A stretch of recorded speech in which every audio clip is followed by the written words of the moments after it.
yang baru masuk hari ini, perkenalkan, nama saya Sus Budi Harto, saya santri angkatan kelima di Padepokan Budi Mulia ini, terus namanya Pesantren Budi Mulia, bertugas di jurusan Psikologi, Fakultas Psikologi dan Ilmu Sosial Budaya Universitas Islam Indonesia. Apabila ingin menghubungi saya, bisa di email budiharto@uiacid di nomor WA 081579248859. Sesi pengembangan band profetik ini akan kita bahas di tanggal 3 pekan yang lalu, tanggal 10 sekarang insya Allah, dan berikutnya tanggal 17 dan 24 September 2020 jam 6 sampai jam 7. Agendanya kemarin ada 4, tapi di dalam 4 itu ada 6. Pengantar, pengertian kepemimpinan, dan yang ketiga kepemimpinan profetik, pengembangan kepemimpinan profetik.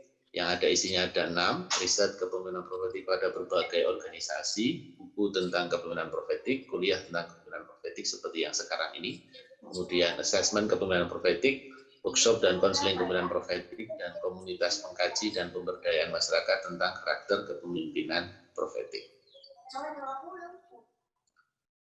Pengantarnya yang pertama ada perubahan lingkungan organisasi yang sangat cepat, disebut dengan istilah VUCA atau VUCA, itu singkatannya dari volatility, uncertainty, complexity, dan ambiguity. Ada juga yang mengistilahkannya TUNA, turbulence, uncertainty, novelty, dan ambiguity. Seperti yang kita alami sekarang, semuanya daring, ya, semuanya dilakukan dari rumah sebagian besar. Sehingga perlu diantisipasi semua elemen untuk mencapai tujuan organisasi. Diperlukan konsep kepemimpinan yang lebih otentik untuk memulihkan kepercayaan, keyakinan, harapan, optimisme, dan ketangguhan, sehingga dengan HERO atau psychological capital, hope, efficacy, resiliency, dan optimism, serta meaningful work atau meaningful in life, meaningful in work atau kebermanaan. Statement dari Kiai Haji Haidar Nasir, Profesor Dr. Kiai Haji Haidar Nasir, Ketua Pimpinan Pusat Muhammadiyah adalah ikan busuk dimulai dari kepala. Merah, putih, hitamnya umat serta bangsa bergantung pada pemimpinnya. Pemimpin itu jantung dan kepala dari tubuh manusia. Hal yang terpenting adalah bagaimana setiap umat kemudian bisa meneladani kepemimpinan Nabi Muhammad SAW. Karena begitu, yaitu salah satunya antara kata, pikiran, perasaan, sikap, dan tindakan itu satu atau sejalan. Para pemimpin umat dan bangsa juga bertindak yang jujur, amanah, tabligh, dan fatanah sebagaimana akhlak utama Muhammad sang teladan. Kira-kira begitu. Jadi intinya Haji Haidar Nasir itu mengajak kita semua untuk memperbaiki kepala atau yang busuk tadi ya, supaya nggak busuk itu menjadi baik sehingga nanti organ tubuhnya yang lain jadi baik. Dengan meneladani kepemimpinan para nabi yang terangkum sempurna dalam diri Nabi Muhammad SAW, ya, yaitu karakter jujur atau sidik, amanah, tabligh, dan fatonah. Pengertian kepemimpinan kemarin sudah saya jelaskan, akan saya ulang karena ada banyak yang baru. Dari kata leadership kalau dari bahasa Inggris, yaitu kemampuan serta proses mempengaruhi orang lain untuk mencapai tujuan. Imamah dari kata yaumu, amma yaumu, menuju meneladani memimpin. Ada kata Imam Malik, artinya pemimpin, raja. Ada kata juga khilafah, kata khilafah, artinya di belakang, mengganti, mewakili. Khalifatullah, wakil Allah. Ada juga kata imarah, ulil amri, orang yang mengurus atau mengelola organisasi. Dalam konteks Islam, kepemimpinan itu bukan hanya mempengaruhi orang lain, tetapi juga mempengaruhi diri sendiri. Yaitu kepemimpinan sebagai tugas dan tanggung jawab serta ujian dari Allah atau amanah. Jadi memimpin diri agar amanah sehingga mempertanggungjawabannya kepada stakeholder, tapi juga selain stakeholder pada Allah. Keyword dari kata kepemimpinan berarti adalah influence untuk yang dari bahasa Inggris dan amanah dalam konteks Islam. Allah berfirman dalam Quran surat Al-Ahzab ayat 21, A'udzubillahi minasyaitonirrajim, bismillahirrahmanirrahim. Laqad kana lakum fi Rasulillahi uswatun hasanah liman kana yarjullaha wal yawmal akhir wa dzakarallaha katsiran. Sesungguhnya dalam diri Nabi Muhammad SAW itu ada teladan yang paling baik bagi kalian, terutama kalau kalian mengharapkan rahmat Allah serta keselamatan di hari akhir dan kalian senantiasa zikir kepada Allah. Nabi bersabda di dalam hadis riwayat Imam Muslim dari Ibnu Umar radhiyallahu anhu bahwa kullukum ra'in wa kullum asulun an ra'iyatihi. Kalian itu semua kalian adalah penggembala atau pemimpin dan akan dimintai pertanggungjawaban atas penggembalaannya atau kepemimpinan. Seorang kepala negara adalah pemimpin atas rakyatnya dan akan dimintai pertanggungjawaban atas rakyat yang dipimpinnya. Seorang suami adalah pemimpin atas keluarganya dan akan ditanya tentang keluarga yang dipimpinnya. Seorang istri adalah pemimpin atas rumah tangga dan anak-anaknya dan akan dimintai pertanggungjawaban atas kepemimpinannya. Seorang pekerja rumah tangga adalah pemimpin dalam memelihara harta benda majikannya dan dia akan ditanya atas pertanggungjawaban. Kalian semua adalah pemimpin dan setiap pemimpin akan dimintai pertanggungjawaban atas kepemimpinannya. Penjelasannya menurut berdasarkan kajian Ustaz Hamdani Bakran Az-Zaki, setiap manusia adalah pemimpin bagi dirinya sendiri sebelum memimpin orang lain, yaitu memimpin kerja jiwa. Diri itu ada dua hal besar, yaitu jiwa dan raga. Seperti lagu kebangsaan Indonesia Raya, bangunlah jiwanya, bangunlah raganya untuk Indonesia Raya. Artinya pemimpin itu perlu memimpin dirinya dalam arti memimpin jiwanya dan memimpin jasmani. Jiwa dan raga itu satu, menyatu ya. Meskipun kalau ini sedang saya pisahkan jadi dua aspek, tapi dua aspek yang menyatu. Two in one, dua dalam satu. Di dalam jiwa ada tiga aspek atau tiga dimensi, yaitu kolbu. Yang pertama, semua pemimpin itu kalau memimpin jiwanya berarti itu harus bisa memimpin kolbunya. Di dalam jiwa itu ada kolbu yang menjadi rajanya, kata Imam Al-Ghazali. Kolbu itu pemimpinnya, presidennya dari jiwa. Kemudian perdana menterinya atau menteri koordinatornya adalah akal pikiran. Kemudian panca indera adalah para menteri-menterinya. Sedangkan jiwa jasmani adalah rakyatnya, kepala, tangan, kaki, organ tubuh, gubernur, bupati, dan rakyat. Itu badannya. Dan pemimpinnya, presiden utama adalah kolbu, kemudian koordinatornya akal pikiran dan panca indera. Panca indera dan akal pikirannya harus patuh pada kolbu. Jadi problem kalau pemimpin itu, kolbunya itu tidak digunakan untuk mengendalikan semuanya, tapi dirinya dikendalikan oleh akal pikirannya, atau panca inderanya, istilah Pak Bagus Riono itu sensing culture, karena didominasi oleh panca indera mempengaruhi akal maupun kolbu. Bahkan yang banyak juga amarah bisu itu, manusia itu dikendalikan oleh keinginan-keinginan hawa nafsu yang munculnya dari badan, dari kepala, tangan, organ kaki, dan tubuh, dan seterusnya. Nah, sehingga pemimpin yang baik adalah yang mampu memimpin jiwanya sebelum memimpin badannya, kemudian memimpin jiwa dan badannya sendiri sebelum memimpin orang lain. Berikutnya, setiap pemimpin organisasi itu memimpin rekan kerja dan stakeholder-nya. Maksudnya adalah pemimpin organisasi itu dia juga perlu memimpin jiwa yang dipimpin, yaitu dimulai dengan kolbu yang dipimpinnya, akal pikiran yang dipimpinnya, panca indera yang dipimpinnya, baru memimpin jasmani dan jasmani dari anggotanya. Ini mohon maaf ya, jasmani seharusnya nempel ke sini, hingga itu sebenarnya menyatu. Jadi sama kalau Anda jadi pemimpin, kita jadi pemimpin terhadap organisasi kita harus sadar bahwa kita harus memimpin kolbu terutama. Kolbu, memimpin dengan kolbu, memimpin dengan hati, memimpin dengan tulus, tidak memaksa, tidak menggunakan banyak pencitraan yang hanya menggunakan satu frame, tidak menggunakan banyak frame yang memahami orang lain. Nah, itu harus diperbaiki agar semua pemimpin itu memimpin orang lain itu dimulai dengan memimpin kolbu orang lain. Setelah dia memimpin kolbunya, dan dia memimpin kolbu orang lain. Baru memimpin akal pikirannya orang lain, memimpin panca indera orang lain, terus yang terakhir adalah memimpin bagian jasmani dari orang lain. Seorang laki-laki adalah pemimpin bagi keluarganya, sama dengan tadi. Artinya dia memimpin jiwa keluarganya dan raga keluarganya. Jiwa keluarganya apa yang dipimpin? Kolbunya keluarga. Pastikan bahwa seluruh anggota keluarganya itu nanti terutama bapak itu nanti bertanggung-jawaban terhadap kolbu dari seluruh anggota keluarga. Baru setelah itu dia memimpin akal pikiran. Visi keluarganya itu di sini di akal pikiran harus sesuai dengan nurani, hati nurani. Kemudian my heart adalah dalam bahasa Inggris atau kolbu. Yang ketiga, dia juga memimpin panca indera keluarganya. Baru setelah itu dia memimpin kerja kepala, tangan, kaki, organ tubuh lainnya dari keluarga. Seorang perempuan adalah pemimpin dalam rumah suaminya, artinya dia juga perlu memimpin kerja dari kolbunya dalam memelihara isi rumahnya, Pemimpin kerja akal pikiran dalam memelihara isi rumahnya, pemimpin baca indera dalam memelihara isi rumahnya, baru pemimpin kerja jasmani dalam memelihara isi rumahnya. Seorang khotim adalah pemimpin bagi harta benda tuanya. Kalau kita nanti bekerja menjadi asisten di tempat dimanapun itu, kita harus mampu menjaga kolbu dalam menjaga keselamatan harta tuan. Begitu seterusnya. Karena begitu, yang berikutnya yang fokus pada hari ini adalah tentang kepemimpinan profetik atau prophetic leadership. Apa itu kepemimpinan profetik? Di tahun 2006 saya membuat riset dibimbing oleh almarhum Pak Fatul Imam, sekarang almarhum beliau.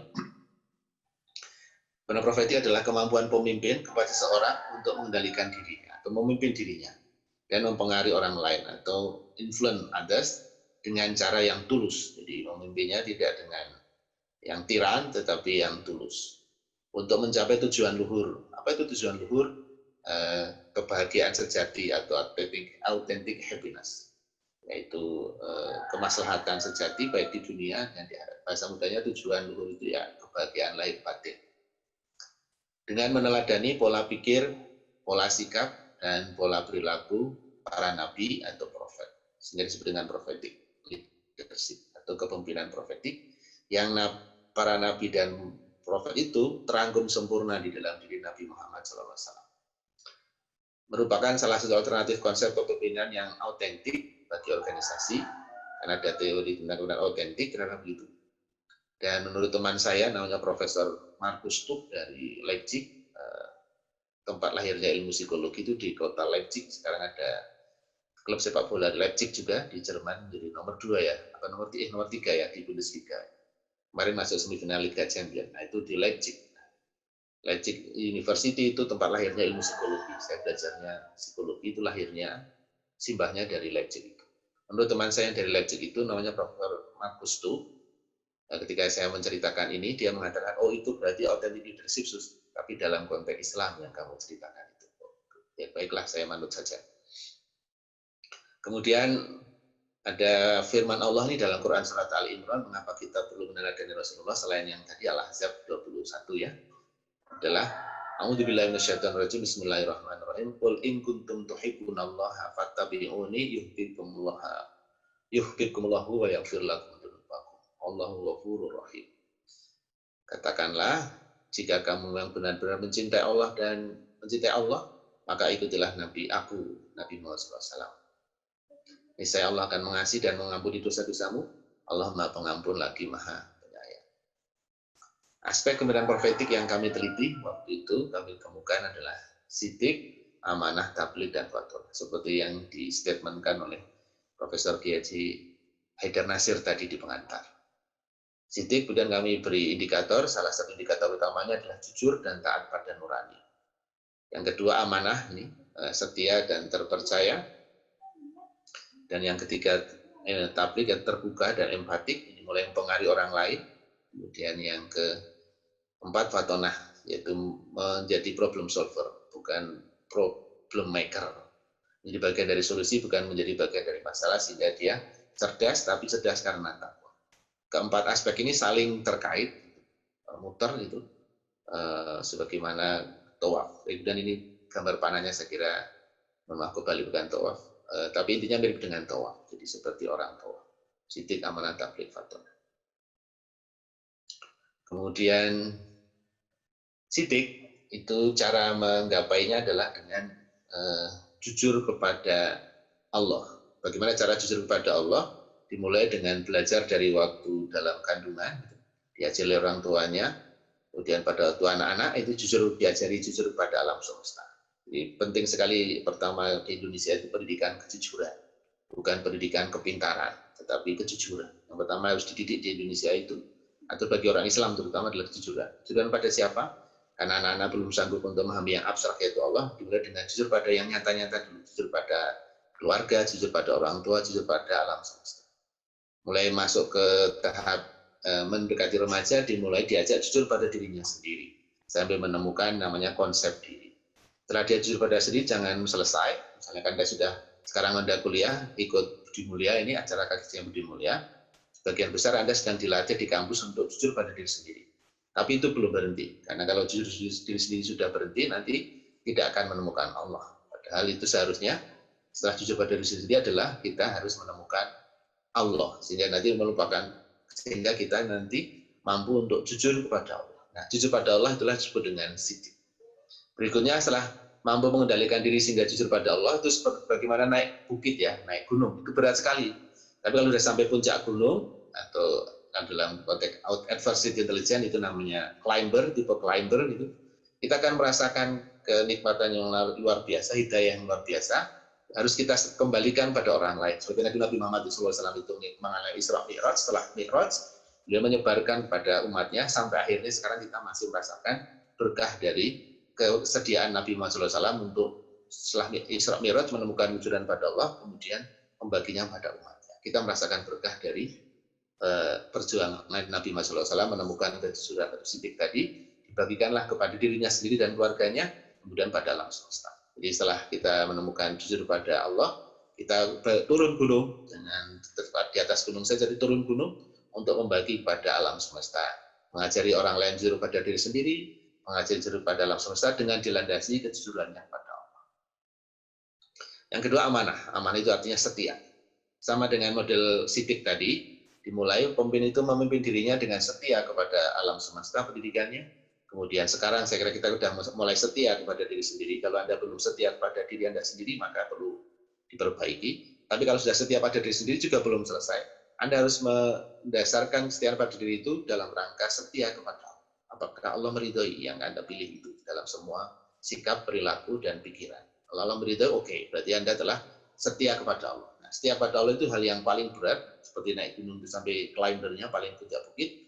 Bahkan setelah setia pada Allah juga tidak boleh berhenti di situ. Kita harus membagikan pada orang lain, atau dari rahmatan lil alamin. Harus membagi pada alam semesta menjadi rahmat. Jadi setia kepada Allah menjadi dasar untuk setia kepada diri sendiri, dan kemudian setia kepada alam semesta. Memperbaiki alam semesta didasari oleh kesetiaan pada Allah, bukan didasari oleh keinginan untuk memperoleh sesuatu yang lebih besar. Yang ketiga, baru ini mempengaruhi orang lain. Jadi yang sidik amanah itu mempengaruhi diri sendiri, amanah sebenarnya juga mulai mempengaruhi orang lain itu.